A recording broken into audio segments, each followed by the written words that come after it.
Hi everyone, this is Abrar. Welcome to Abrar Knowledge channel. Today's topic is Six Sigma is all about reducing the variation or reducing the standard deviation.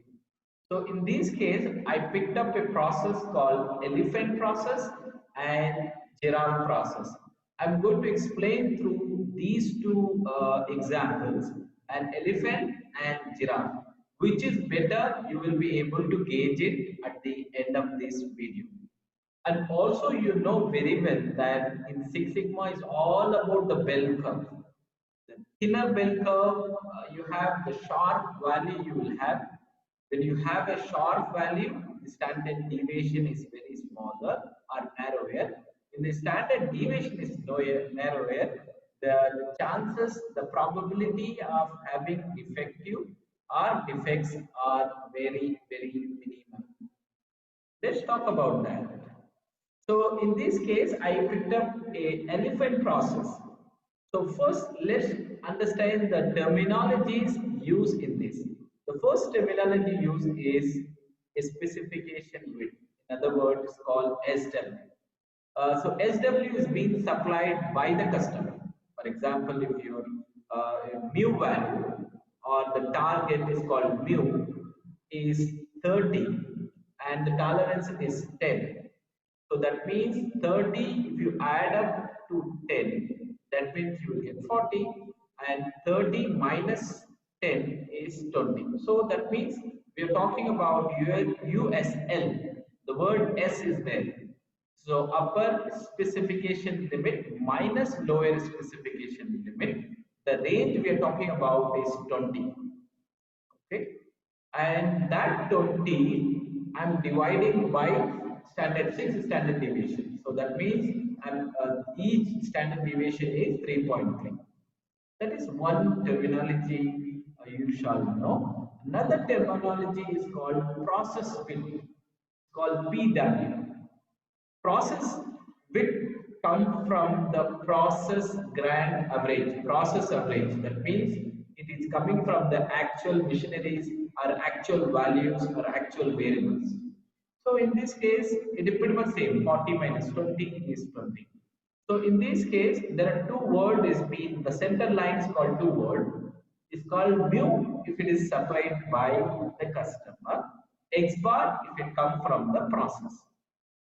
So in the control charts and all that, since we are talking about the process, you will be using the word called UCL, LCL, upper control limit, lower control limit, right? So if it is, we are talking about the specification, that means USL, upper specification limit, LSL, lower specification limit. Nevertheless, so let's talk about these examples. In this case, if your process is with high width, like an elephant, so the chances that your process, though it operates well within the specification, but still it may go out of the surface. We call them as outlier or out of the spec, right? That is nothing but a rejection or non-conformity or defective or defects, right? So let's talk about this. This is the line which I have is called mu line or X bar line. Mu if it is customer, X bar if it is process. That is 30. If I add these two is called USL is mu plus 3 sigma. That is so 10. The tolerance is 10, so it is 40. Another word is called, this is another layer. 30 minus 10 is 20. So that means LSL equal to 20, USL equal to 40, mu or X bar equal to 30. This is one scenario, an elephant scenario. Let's talk about another process, giraffe process. Why it is called, the process has to be like half of the width. So you see the specification width is 20, but I'm using the width only 10. That means, so USL equal to 20, 35 and LS equal to 25. That is, the width is called 10. That means to have a Six Sigma, The process has to be doubly capable. That means double time, 2x capable, right? That means even though if I use the values in the white region, like in this region, it's still acceptable, but I have to focus on smaller deviations. So that means here in this case 3.3, I broke down into half.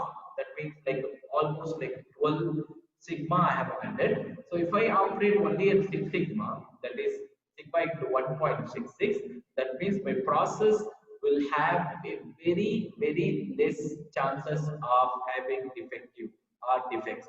For example, in 6 sigma you all know defect per million opportunity, that is 1 lakh into it or 1 million if you do it, the chances is 3.4 defect. But if I operate more than that, so more rejection can happen, more scrap can happen, more variation can occur. So the process has to be a giraffe process. I hope this example is very useful for you. Let's summarize the same example, the animation I have done. So let's. If you happen to keep an elephant stand, it occupies a lot of space. That space is called tolerance or the width. An elephant process consumes a lot of tolerances. And what is preferred is giraffe process. Why? It is taller, the curve goes taller. You see here, the curve goes taller. If you add the histogram with feet, the curve goes taller. Whereas the elephant is not taller enough though, right? So since it's very wider, whereas giraffe is very narrower, that narrowness indicates that smaller standard deviation, smaller deviation. Your process shall be giraffe process, not elephant process, so that all parts will land well within the spec limit, that is doubly capable. Reduce the standard deviation or keeping the values under the target is the statistical solution for all business problems in all type of industries. I hope you like the example of elephant and giraffe. And please do like, share, subscribe my channel. You have a nice day ahead.